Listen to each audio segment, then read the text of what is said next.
Our story starts with Mio, a high school student living alone with her mom. Her dad passed away, and she's only got a pet cat that brings a little comfort to her boring life. Her mom struggles with depression, hates her life, and doesn't have any friends. And every time the girls at school see Mio, they just make fun of her and laugh. When Mio goes to school, she runs into a group of girls who always bully her and laugh in her face, all because she's never had a boyfriend, even though she's already 16. Mio looks at them with zero emotion, ignores their words, and keeps walking. But their words echo in her mind. They kind of have a point. How has she never had a boyfriend, or even friends, except when she was little? And now, it's like life has decided to trap her in this lonely, gloomy role. Every time she tries to make friends, she ends up getting hurt or insulted. So, she'd rather be alone than be humiliated. On the other side, we meet the school heartthrob. Every girl's obsessed with him. He's got that cool, confident vibe. His name is Yami. Yami's walking through the school hallway with his friend Kinji, who keeps teasing him about how all the girls throw themselves at Yami.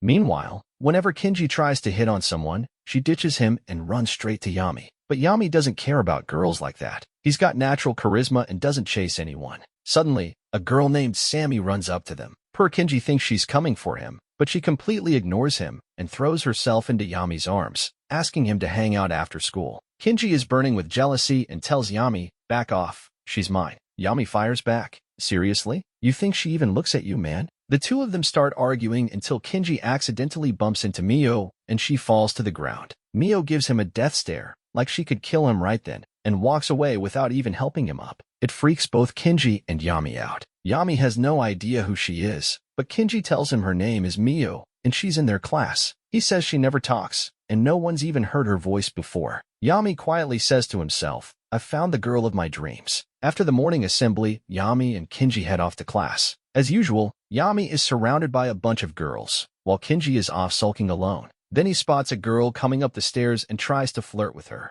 But of course, his bad luck, it turns out to be Mio. Yami shouts at Kinji to stop being such a creep, but Mio doesn't wait. She goes in for a kick aimed at Kinji, but accidentally kicks Yami instead, and she doesn't even apologize. She starts yelling at both of them, cursing them out, and walks off like nothing happened. But Yami is just standing there, smiling. He's happy he finally heard her voice. Looks like Yami's totally falling for her. By the end of the school day, Mio grabs her bag and walks out while all the girls stare at her. They're all jealous because she kicked their beloved Yami. And when she opens her locker, she finds a bunch of hate letters. Then Yami shows up, greets her, and apologizes for what Kinji did. He says Kinji's just a loud idiot and doesn't mean harm. Mio blushes and apologizes too for accidentally hitting him. Yami doesn't waste time. He goes straight to the point and tells Mio that he likes her. Says she's the perfect girl he's always imagined. Mio thinks he's messing with her. She walks away quickly, not even believing someone could actually like her. She's walking home, minding her own business, when Yami suddenly pops out of nowhere. He tells her, "At least let's be friends. Just give me your number." But she still refuses and tells him no. Then, without a second thought,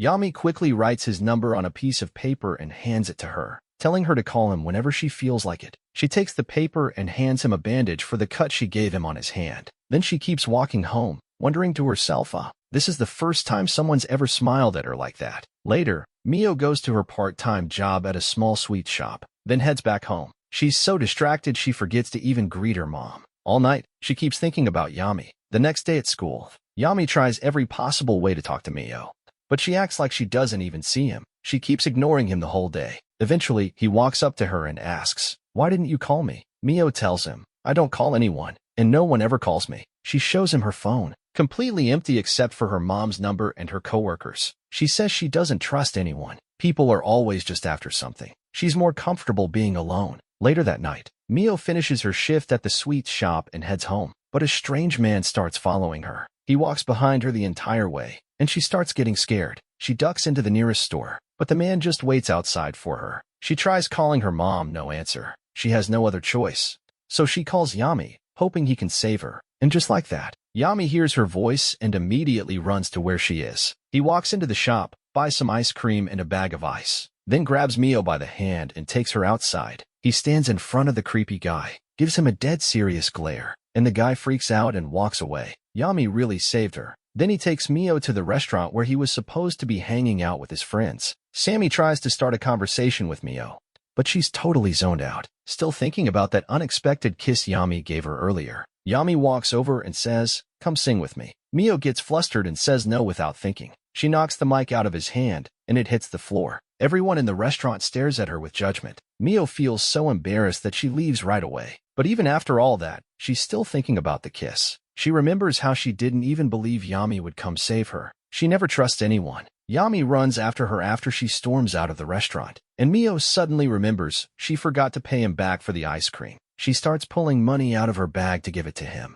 But Yami stops her and says, "No need. I already got my reward." Mio turns bright red from embarrassment and walks off. But he's a gentleman. He doesn't let her walk home alone. He walks with her all the way to her door. The next day, Mio spends the whole day daydreaming about Yami. In her head, they're already friends, going to school and walking home together. But she snaps out of it like it was a nightmare. Yami's the most popular guy in school, and she feels like a nobody next to him. She's scared of the way people will look at her if they see her with him. Back at school, Mio's walking through the hallway when Sammy suddenly says hi. It's the first time someone's ever spoken to her nicely. Sammy keeps chatting and bringing up different topics, while all the jealous girls around them are fuming, especially now that Yami says good morning to Mio every single day, and Sammy even brings her little gifts like a token of friendship. In the girls' bathroom, Sammy starts chatting with Mio again, and casually asks if Yami's kissed her before. Mio says yeah, and Sammy replies, "Yeah, I figured. He kissed me too." Out of nowhere, two girls show up and start cursing at Sammy and Mio for no reason. Mio turns to Sammy and tells her how strong she is for not crying when people insult her. Sammy explains that what people say doesn't matter, as long as you have real friends who love you and stand by you.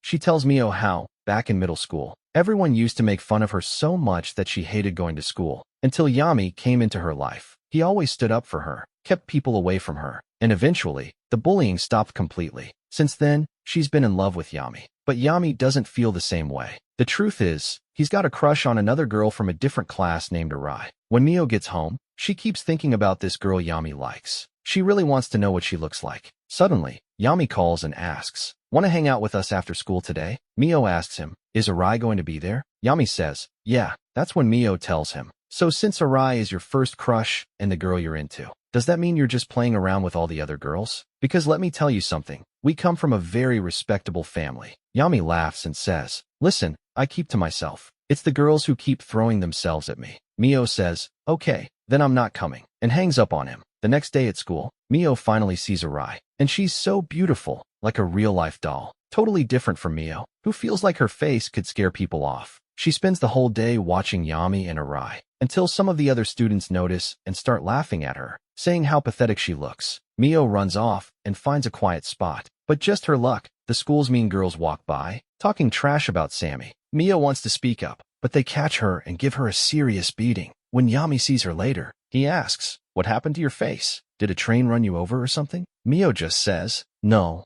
I fell on the ground." But Yami doesn't buy it for a second. He knows someone hit her. He tells Sammy to take Mio to the school nurse. There, Mio and Sammy run into the bullies again, who keep mocking and insulting them. Eventually, Sammy starts crying and runs off. By the end of the school day, Yami is looking everywhere for his group to hang out, but he can't find anyone. Even when he asks about Mio, everyone ignores her name like she doesn't exist. Later, when he's out with his friends and Arai, he can't enjoy the moment. Something feels off. Even Arai, the girl he thought he liked, starts to annoy him. She's been clingy lately, and he's just not feeling it. He leaves the restaurant, frustrated, and then spots Mio in the street. She's trying to spy on him. He catches her, and she snaps at him. "Stop playing with girls' feelings." But Yami tells her, "I love you." Those two words freeze Mio on the spot. She's completely shocked. The next day at school, Mio is sitting quietly when Yami comes to sit beside her. He tries to start a conversation. He says, "Hey, what's going on with your hair? It looks different." Mio tells him it probably got ruined from the rain, and she needs to go to the salon to fix it. Yami, being his goofy self, says, "Cool, I'll come with you." And somehow, Mio agrees. After school, they meet up, and Yami considers it their first date. But Mio is late. She laughs at the way Yami's acting, thinking this is no date. They're just going to the hair salon. Before she left home, she actually wanted to wear something nice, maybe a cute dress to see Yami. But when her mom caught her trying on nice outfits just to go to a salon, she assumed Mio was sneaking out on a date. Mio, embarrassed, picked out the ugliest thing she had, just to prove her mom wrong. Yami even comments on her outfit, saying, "I feel like we're going to a wrestling match, not a salon." Then, realizing how silly that sounds, he suggests they go hang out somewhere fun first, then hit the salon later. But suddenly, all the girls in the street start checking Yami out. Even a lady working at a game booth asks if he wants to be a model. As he walks beside Mio, everyone keeps whispering about how hot he is, and how the girl next to him looks like a potato in comparison. Mio feels awkward and asks him,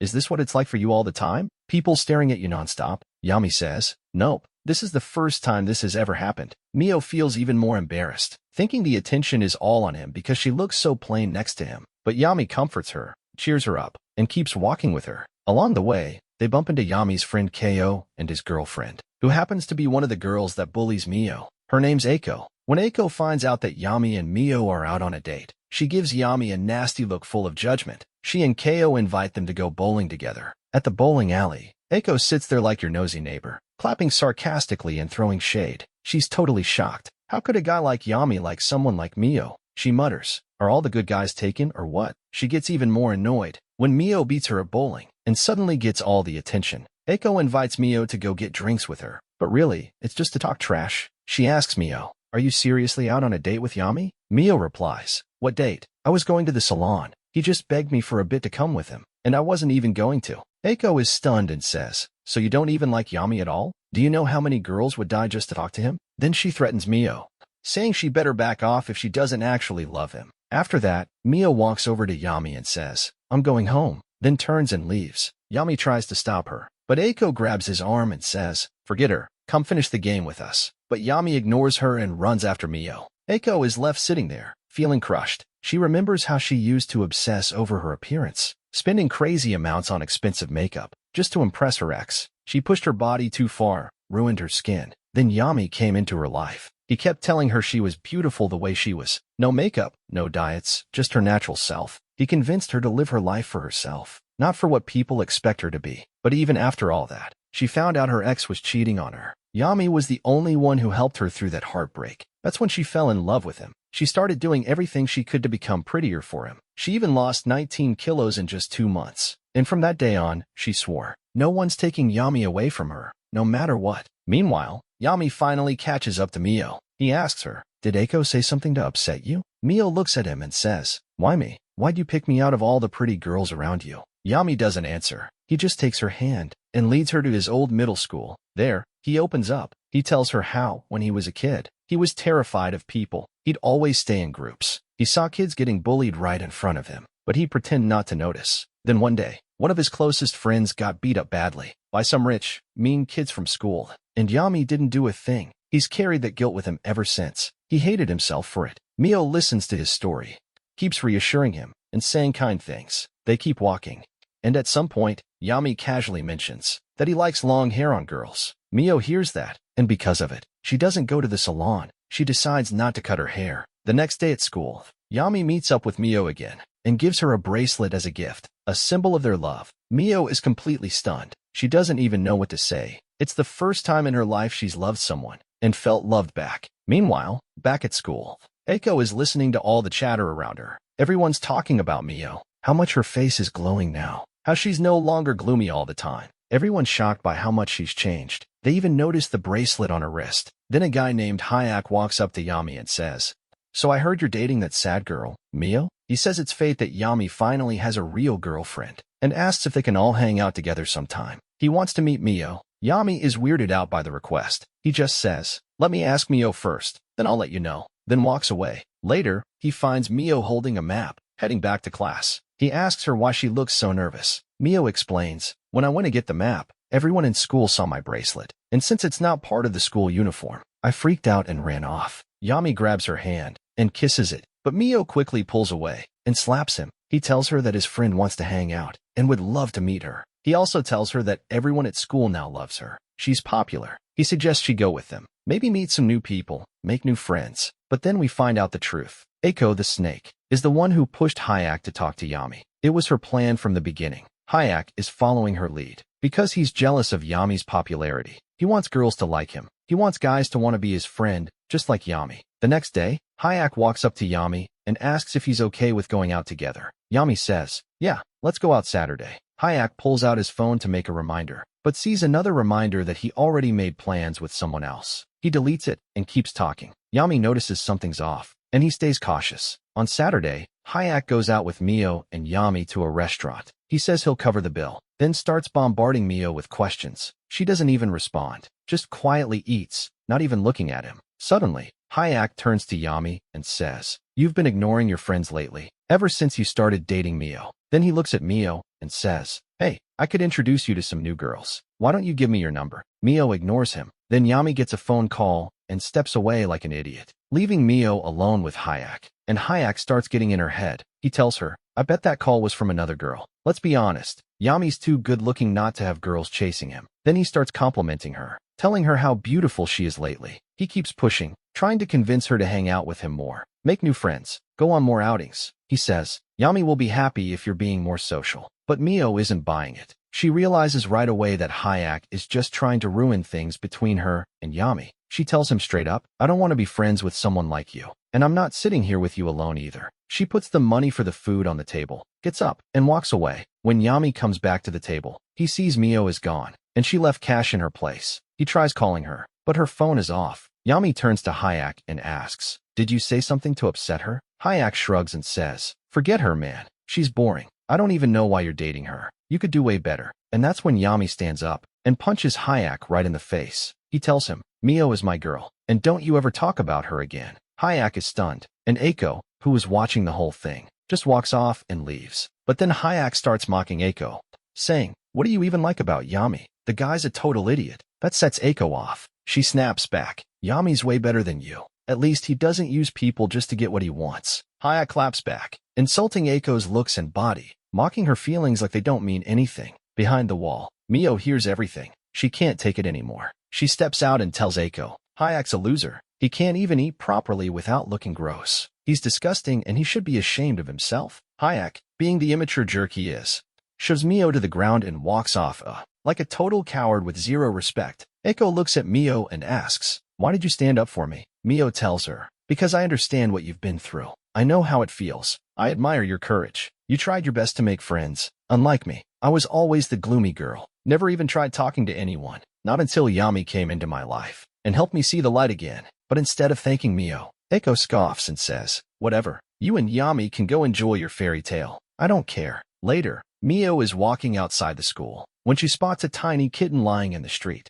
She starts crying for it. Yami shows up and tries to calm her down. He says, "Don't cry. Someone will come and adopt it." But Mio yells at him, "Do you even have a heart?" Yami, looking all guilty, decides to adopt the kitten himself, just to make her smile. That night, Mio gets a call from Yami. He sounds terrified. He screams into the phone, "Help me. I'm in big trouble." He's freaking out like a maniac. Mio panics until he tells her, "The kitten won't eat." That's it. She hangs up on him, furious. Yami becomes obsessed with the kitten. Even at school, he shows its pictures to everyone. She becomes the talk of the class. He even names her Karo. By the end of the day, Mio thanks Yami for taking care of the kitten, but he thanks her because now he considers Karo part of the family. He even invites Mio to bring her cat over to his place so they can have a little cat play date. Mio agrees. When she gets to his house, the first thing she sees is Yami's little sister, Nagi, yelling at her brother for forgetting to feed the cat. Then Nagi looks at Mio and says, "So you're the girl he won't shut up about?" Well, disappointed, she storms off and slams the door in Mio's face. Yami quickly apologizes and brings Mio inside.